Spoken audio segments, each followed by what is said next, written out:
Hello my YouTube family, મારા નવા બ્લોગમાં તમારું સ્વાગત છે. જય શ્રી કૃષ્ણ, જય માતાજી. તો મારો બ્લોગમાં બના રહીજો. આપણે દિવસના 1 વાગ્યો છે અને બ્લોગ ચાલુ કરી દીધો છે. અને આપણે જો રસોઈ બનાવી નાખી છે, બપોરનું રાંધવાનું બની ગયું છે. અને આજ જો આપણે નવા ઘર બને છે તેનું ધાબુ ટૂંક સમયમાં વીડવાનું છે. તો આપણે 12 હાક મૂક્યું હતું, તેની લાપસી નહોતી બનાવી, તો આપણે એની લાપસી બનાવી છે, તે તમને દેખાડું. તો મારા બ્લોગમાં બના રહીજો. જો પહેલાં તો આપણે બાજરાનો રોટલો કરી નાખ્યો છે અને આમાં જો ભાત કર્યા છે. આપણે ભાત બની ગયા છે. અને આ બાજુ જો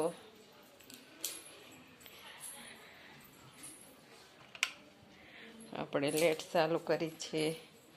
અને આ બાજુ જો આપણે મંદિર છે, મંદિરમાં લાપસી જારીથી જો આપણે આ લાપસી તૈયાર થઈ ગઈ છે. જો આપણે આવી લાપસી બની છે. જો લાપસી બધાય બહુ ખાય નહીં એટલે આપણે થોડીક જ બનાવી છે. આપણે લાપસી તો બધાય બહુ ન ખાય, ઓછી ખાય, એટલે આપણે થોડીક જ બનાવી છે, કેમ કે એનો બગાડ કરાય નહીં. માતાજીની લાપસી કહેવાય એટલે જોતા ખાવા પૂરતી જ બનાવી છે. એટલે આપણે ખાઈ એકવી એટલી જ બનાવી, બહુ વધારે નથી બનાવી. જો આપણે એવડી નાની એટલી તપેલીમાં જ બનાવી છે. જો આ નાની એટલી તપેલીમાં આપણે લાપસી બનાવી છે. અને આમાં જો મગનું શાક આપણે બનાવ્યું છે. તો આજ જો બપોરે જમવામાં આપણે મગભાત બનાવ્યા છે. તો આજ બપોરે આપણે મગભાત બનાવ્યા છે. મારા બ્લોગમાં બના રહેજો. કા આપણે જો ધાબુ બીડાવાનું છે ત્યાં જાઉં ત્યાં બતાવશું, ક્યાં આપણે બહાર જાશું તો ના બહાર ક્યાંક જાઉં તો એ બતાવશું. તો મારા બ્લોગમાં બના રહેજો. આપણે જો બહાર જવાનું થાય તો તે પણ બતાવીશ ને, કા નવા ઘરે જશું તો ના પણ બનાવશું. અત્યારે તો આપણે જ્યાં રહેવી છે તે ભાડાનું મકાન છે, એટલે આમ સમજો તો ગોકુળધામ રેખું જ છે, કેમ કે અહીંયા બધાય રહેશે ભાડે. જો 2 ઉપર છે ને 2 હેઠે છે, એટલે આપણે ભાડે રહીએ છીએ, બધાય ભાડે જ રહેશે. તો આમ ગોકુળધામ રેખું આપણું રહેવાનું છે તે એવું જ છે. બધાય નોખા નોખા વરણના હોય છે, કેમ કે એક વરણના કોઈ હોતા નથી, એટલે આપણે એવી રીતે રહેવી છીએ. જો અમાર પડખે રહેશે ને એ ગામડેથી એના હાહુ જે આવ્યા જ છે. અને એ આજ જો દરબારના ઘેરે છે ને આણું જોવા જાય છે. એ બા હેઠા ઉતરે છે જો. અને અહીંયા જો વિશુ ઊભી છે. અને હે જો કેટલા ઈ બા જે ગામડેથી આવ્યા જ છે. આપણે નવા મહેમાન આવ્યા કેવાય એમ જ સમજવાનું. ગામડેથી જો ઈ આવ્યા છે અને આપણે મહેમાન જ કહેવાય. અને બાજુવાળાના હાહુ આવ્યા છે, ગામડે રહેતા હતા તે.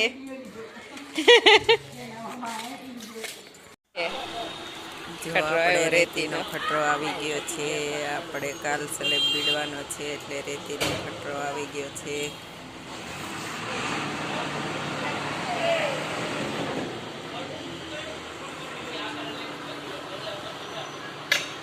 સ્વતંત્ર દિવસ તો જ વાર છે, તો અમે 2 કોટ ધજા લગાડી દીધી.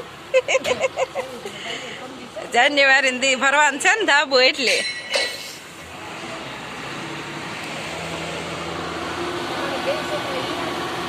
ના એક ભણે છે, જે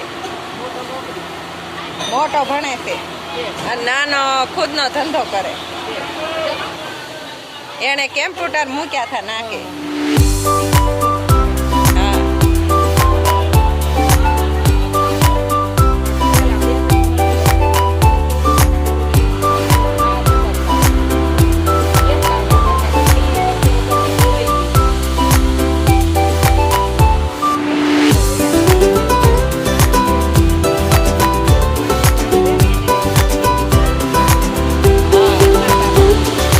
પાડવા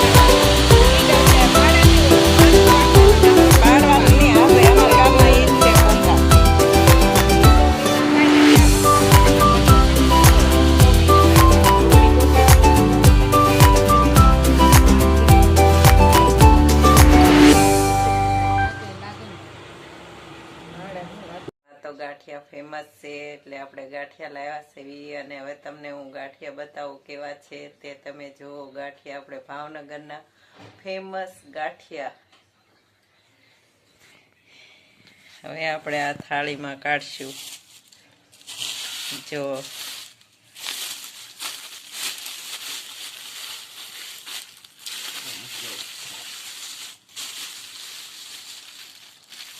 જો આ બટેટા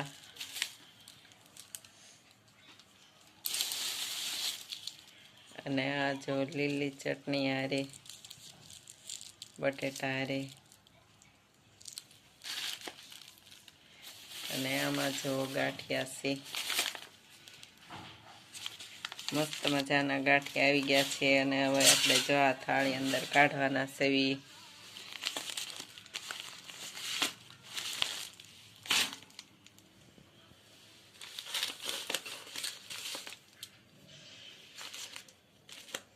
આમાં સંભારો લાગે અંદર.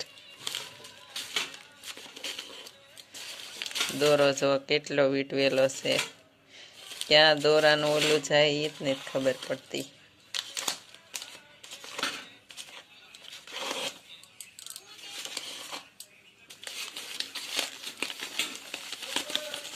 હા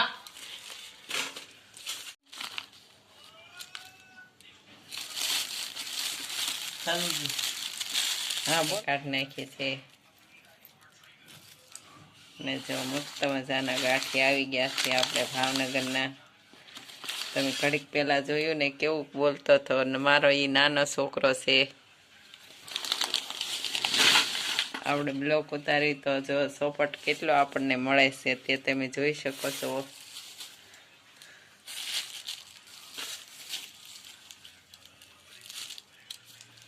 અને હવે જો આપણે આવા ગાંઠિયા ભાવનગરમાં બને છે. આ વણેલા ગાંઠિયા કહેવાય છે અને ફાફડાઈ ગાંઠિયા મળે છે. આ જો મસ્ત મજાની ચટણી છે મરચાં પોપૈયાની. અને હવે જો આપણે આ વિડીયોને એન્ડ આપી છે. જો તમને આ વિડીયો ગમે તો લાઈક કરો, શેર કરો અને સબસ્ક્રાઈબ કરો. હર હર મહાદેવ. મળીએ નેક્સ્ટ બ્લોગમાં. જય દેવભૂમિ દ્વારકા. આ સપોર્ટર કોઈને બોલું છે કઈ નથી બોલું. ગાંઠિયા ખવાઈ ગયા છે. થાળી થઈ ગઈ ખાલી. આપણે 11 વાગ્યાનો નાસ્તો થઈ ગયો. 11 નહીં, આમ તો 11:30 વાગ્યા છે. જો